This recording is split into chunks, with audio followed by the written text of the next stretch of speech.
তৎপরতার অঙ্গ হিসাবে পৌরসভার বিভিন্ন এলাকার বদ্ধ জলাশয়, নালা নর্দমায় গাপ্পি মাছ ছাড়ার কর্মসূচির সূচনা করল বৃহস্পতিবার। এদিন পুরাতন মালদা পৌরসভার চেয়ারম্যান কার্তিক ঘোষ নিজ হাতে মঙ্গলবার স্কুল পাড়া থেকে শুরু করে ওল্ড মালদা রোডের দুধারের নিকাশি নালায় মোট ৮০,০০০ গাপ্পি মাছ ছাড়েন। তবে ডেঙ্গু প্রতিরোধে শুধু গাপ্পি মাছ ছাড়ার কর্মসূচি রূপায়ণ করা নয়, এদিন পৌরসভার চেয়ারম্যান পৌরসভার ভিসিটি কর্মীদের নিয়ে বিভিন্ন এলাকায় ঘুরে ঘুরে সাধারণ মানুষকে ডেঙ্গু প্রতিরোধ সংক্রান্ত বিষয়ে সচেতন করেন। বিশেষ করে যত্রতত্র নোংরা আবর্জনা না ফেলা, যেখানে সেখানে জল জমতে না দেওয়া ইত্যাদি নানান বিষয়ে সচেতন করেন বলে জানা গেছে।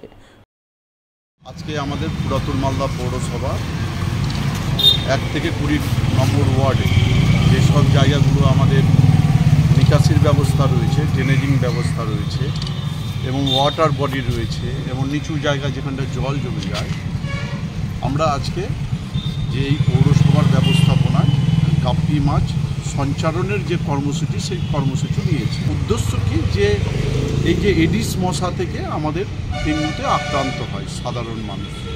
আর ঠিক এই পিক টাইম আপনার জুন মাস থেকে আপনার জানুয়ারি মাস পর্যন্ত, ডিসেম্বর মাস পিক টাইমে এবং বর্ষা হয়, বর্ষার জল জমে যায়।